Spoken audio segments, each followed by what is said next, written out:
Bioshock Infinite was one of those games that was released in the early 2010s, where if you wanted a game to sell, put an action man on the cover. However, this game stood out because after the ending you were like, what the heck, water is deadly? As for me, I bought the game due to its hype, but I never played the other Bioshocks because they were classified as horror. But this one was different. I mean, it's so bright and vibrant.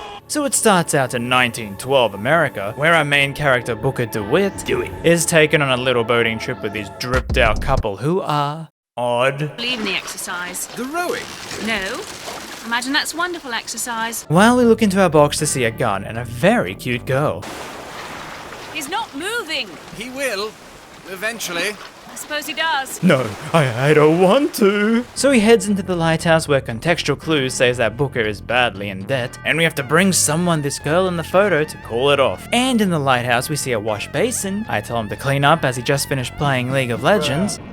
Good luck with that, pal. And it seems like no one is here. Is this the Krusty Krab? But up top we solve a puzzle which summons. Alright. Looks like they expect me to sit in their fancy chair. And strapping ourselves in, it's not a trip to the dentist, thankfully we ain't British, but the chair turns into a rocket that blasts us to a place called Colombia. Oh my god, don't send me to Colombia! No, not that Colombia. This one, a city in the sky. It's a crazy place where people worship this prophet who keeps telling them how to live their lives. And trying to get through, we find this priest who is like, Brother, the only way to Colombia is through rebirth in the sweet waters of baptism. no, I think I can squeeze through. No, you must be baptized in the bathwater. Wait, who's bathwater? Lord!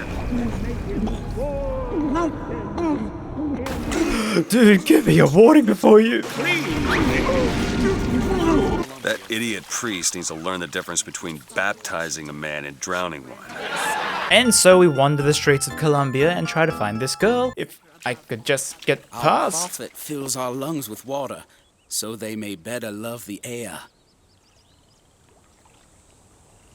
So there's a celebration for Founders Day or something, where you learn the mechanics, which isn't much because it's a first-person shooter. I mean, you aim and shoot the many weapons, what's more to get? However, the star of the gameplay is robbing everyone of everything. No, seriously, this game is so fun just to spam F and take everything. You search chests, bags, boxes, and dead people to get ammo, health, and even money. Am I really gonna defile this grave for money?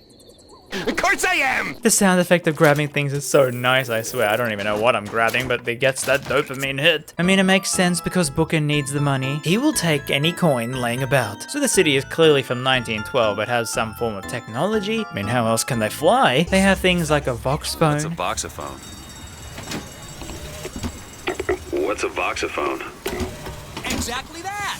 A personal record of voice. Hey, just so we're clear, I'm not paying for this. To this personal image viewer that promotes all sorts of propaganda. We also see these two who are eerily similar to the Raincoat people, and they ask us to flip a coin. Heads. Told you. I never find that as satisfying as I'd imagined. Chin up. There's always next time. I suppose there is. We won't leave until you do. You have my word on that.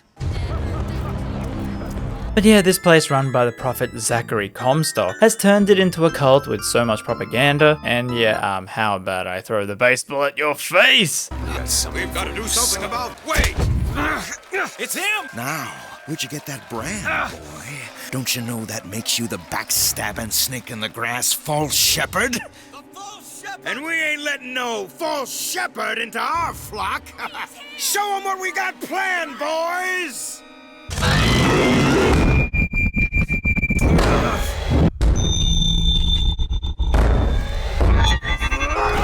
So being branded a traitor with our mark, we have to fight our way out with the hook claw that allows you to... What's going on in there? Oh, the red. And yeah, this game can be quite violent, but you can also use it to ride around on the skylines. Who needs public transport when you can break your arms doing this? So yes, Booker is now branded as the false shepherd, and we have to fight our way to the tower where the girl is being held. But on the way, I meet these two again who give me a shield.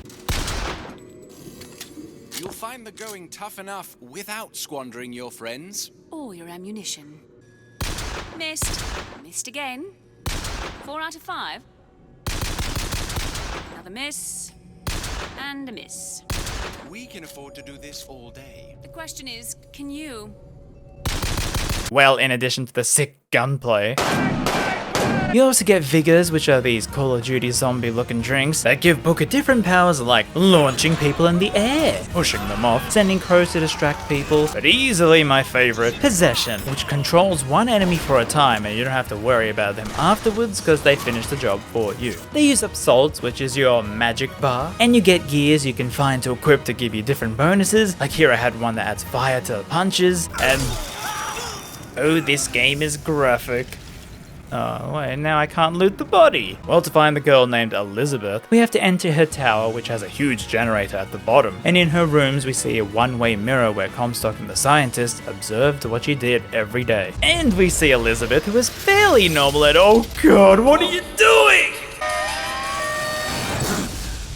So we gracefully make our way inside, and she attacks us in a way only a future-loving wife could. Better watch to the end of the video for that joke to make sense. Oh, what's this? She's missing a pinky. I didn't realize this was Yakuza.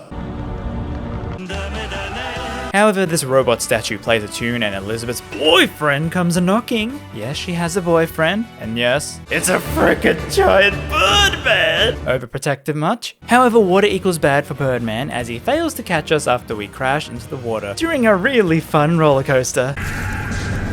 Oh wait, I'm drowning. And Booker has a dream where he's back in his office with the debt collectors banging on the door asking for Elizabeth, and we wake up to... This is brilliant. So she runs off as we explore the beach. It's a crime someone doesn't get him a nice set of trunks.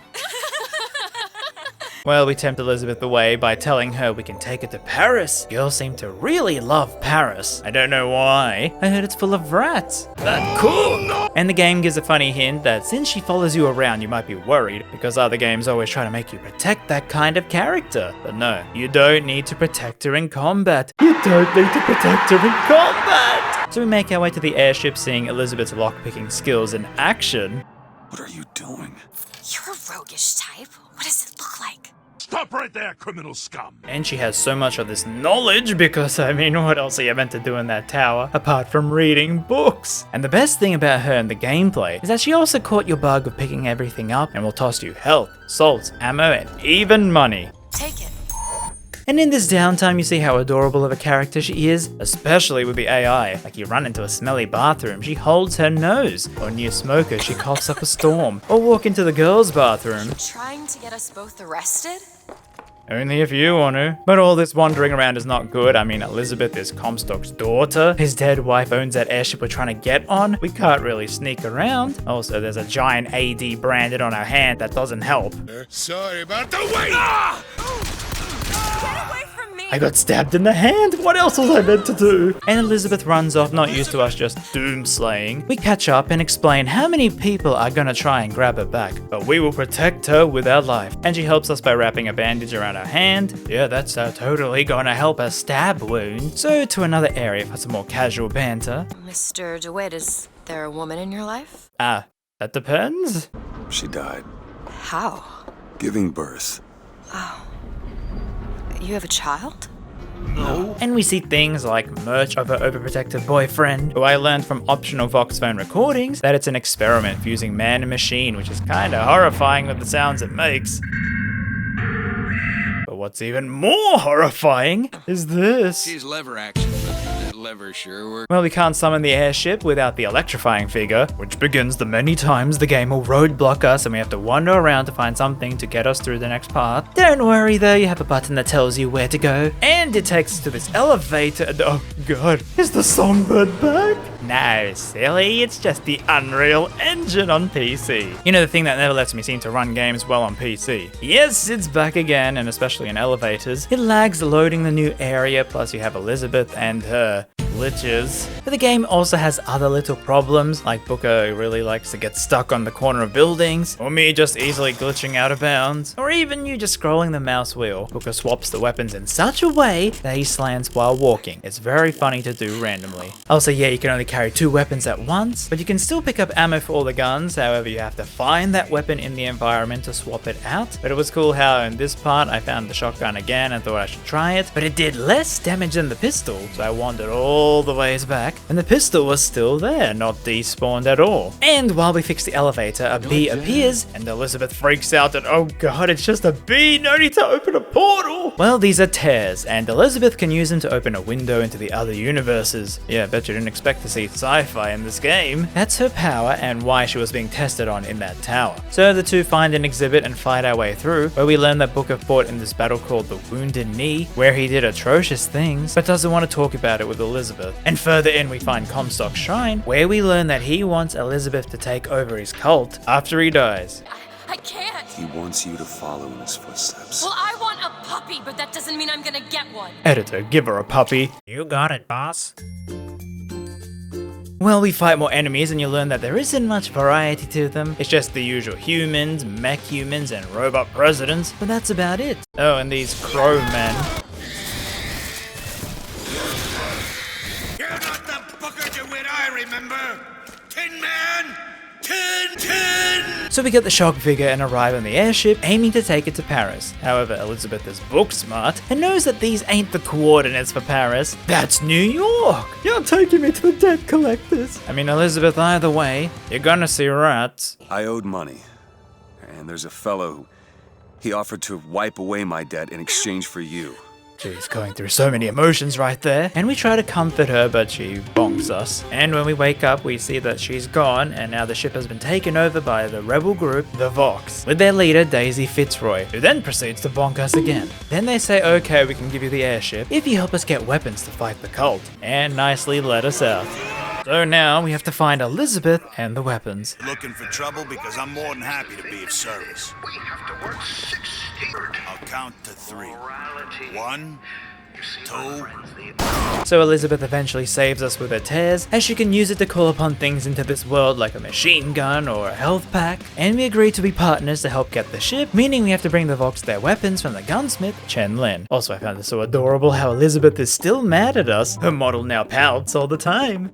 I know how I can cheer her up. Just gotta grab some things, and look Elizabeth! Money! Guess it'll take more than that, huh? Hold on to this. I mean, with an AI like this, I can see why people really love Elizabeth, among other things. Also, if you're wondering, no, the game won't let you shoot her. She just dances. So we find that the gunsmith was killed in jail, but these two appear again and say, What do you see here, from this angle? Dead. Listen. And that angle? Alive. Booker. Chen Lin. The body's gone. It was never here. So yes, if Elizabeth opens a tear into another Columbia, one where Chen Lin is alive, we can get the weapons there. Thanks, mysterious. Oh, they're gone. So after opening a tear and walking back in this new world, we see the soldiers we once killed now alive, with bloody noses and disturbed as they somehow remember their deaths, being in a state of both alive and dead. Now just dead.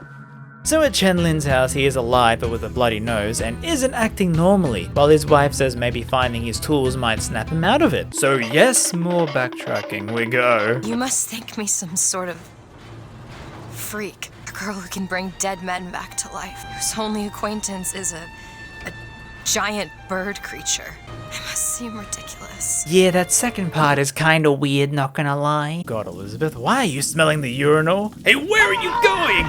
Well, we find the tools, but it's a lot to carry, so the two think, aha, we can just use another tear to open a new world where the tools are back in the shop already. Oh, that's a lot of assumptions you're making. You shouldn't mess with multiple timelines. That's like time travel rule 101, haven't you watched Steins Gate? Well, she opens a new one, and in this world, Booker actually died as a martyr for the Vox, as they have now almost overthrown the Prophet's soldiers. However, Daisy is kinda annoyed that we are alive, as that kinda ruins the whole martyrdom thing she has used for her gains. So now the Vox try to kill us as well, and they sure do. I mean, especially with these big dudes who charge you in a game with no dodge or easy way to back up, it really made it tough. Well, Daisy has gone mad with power and is about to kill a child, but with us as a distraction, Elizabeth is able to sneak up and kill her, which visibly shakes her and she runs off to the airship. Hey, don't run off! Weren't you the one who didn't care about this before? What people have done to deserve to be locked up in a place like this?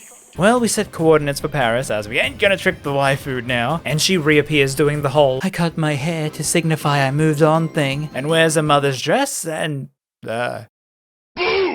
Nice. But her boyfriend has other plans and attacks the ship, sending us crashing down, where we see these two again, who are Robert and Rosalind Lutece, very smart scientists who work for Comstock, and were the ones who actually floated the city with quantum physics. They tell us that there's a device that can control the Birdman at Comstock's house. My book said they disappeared several years ago. I told you they'd come. No, you didn't. Right. I was going to tell you they'd come. But you didn't. But I don't. You sure that's right? Something tells me they're not exactly what they appear. And we get some more Elizabeth, where she will revive you with health if you die. And also I learned you can get drunk on some items. You really can put it away.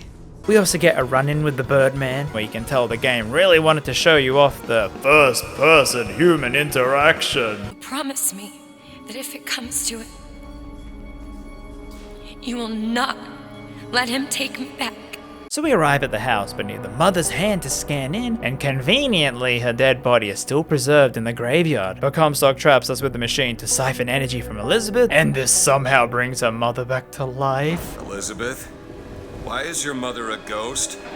And a ghost that we can shoot with bullets, mind you. Well, now even more backtracking, but it's okay, it's for the story. Where we see the Lutece's lab and learn that they are actually one person. Rosalind from one universe, Robert from another, and Comstock had them build a machine at the tower to subdue Elizabeth's powers while using the tear technology to get his prophecies. But the overuse of the machine meant he got old and sterile. That also means if you think logically, that Elizabeth isn't his daughter and that he adopted her from somewhere. He also then killed the Luteces and his wife, blaming her death on Daisy Fitzroy. However, his attempt on the Luteces allowed them to access the tear power, and that is why they are able to travel around so easily for their own goals. And throughout all this, you're fighting so many people, including enemies who try their hardest to scare you.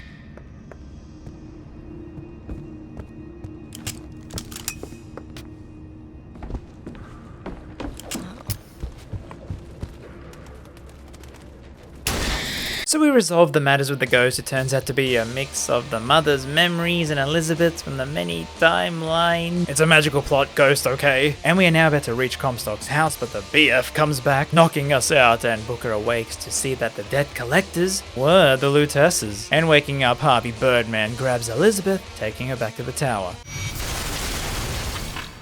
You already made a hole earlier, you dummy! So to find Elizabeth, we have to enter the scariest part of the game, in what appears to be another universe, where you see these people who don't attack you until you get spotted by the siren enemies. Then they all gang rush Booker, and it's so annoying because they don't have any ammo on them. So it actually felt like a horror game with low ammo, and me having to use so many punches like I'm at an English pub. Alrighty, let's see what's in here.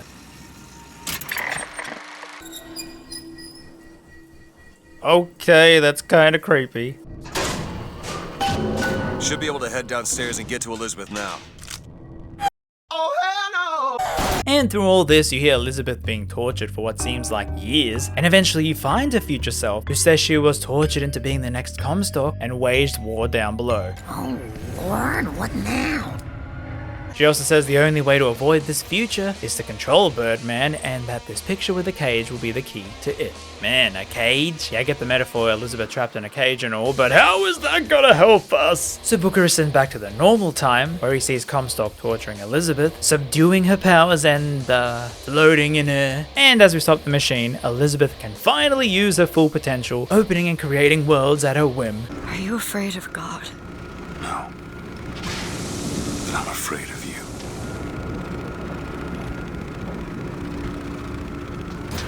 So we fight our way to Comstock's ship for the final encounter, where we find the bearded dude who says to Booker to tell Elizabeth about her past and what happened to her finger. Hearing this, Booker flies into a rage and kills him, denying anything about the finger, where Elizabeth notes that his nose is bleeding. How very odd. So now the goal is to destroy the siphon on the tower to let Elizabeth get all her powers, and to do that we control the Birdman with Cage. Yes, C-A-G-E. The musical notes. God, that's so stupid and brilliant at the same time.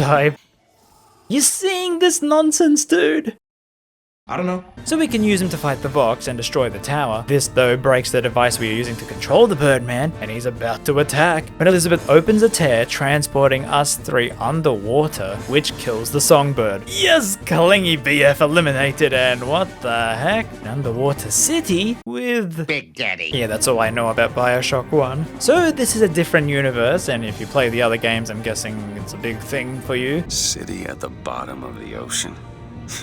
Ridiculous. And Elizabeth says she will explain all this with her powers as we head up to the lighthouse. As Comstock isn't dead, he's still alive in the other world lines. And now begins the final explanation, which is mostly from in-game, but I also have to look it up because when you deal with time travel, it's never explained completely. You always seem to have to look up more. And here the lighthouse door reveals infinite more, all different universes branching off from the choices made here. Elizabeth then shows us the past, where Booker was approached by Robert Lutece on behalf of Comstock to give his infant daughter to him to wipe away his debt. He agreed but regretted this and branded her name on his hand, Anna DeWitt. So changing his mind, he tries to stop Comstock escaping into Rosalind's universe with a tear, which slices off the baby's finger. So yes, the big spoiler for this game is that Elizabeth is actually your daughter. Yes, she is Booker's daughter. So all those weird feelings you had all game sucked in. As Elizabeth was raised by Comstock and due to a severed finger in another universe, I guess that's the reason why she had those powers. However, Robert, feeling guilty of this, gave Booker a chance to rescue Elizabeth and also get back at Comstock for trying to kill him, which is the start of the game. Now this cycle will always continue, and the only way to end it is to stop Comstock existing in the first place. So Elizabeth transports Booker to a baptismal place he went to after the Battle of Wounded Knee, where he wanted to ask forgiveness for the sins he did that day. But him avoiding going through with it was him in Robert's universe, leading him to fathering Anna, while in Rosalind's one he took the baptism and changed his name to Zachary Comstock. Yes, Comstock is older Booker. So this is why Comstock abducted Anna, to give himself an heir for his cult he stole from himself, because that's pretty easy to do. And the only way to stop Comstock being born, which was at this place, and the many Elizabeths from the other universes appear to... No. I'm both.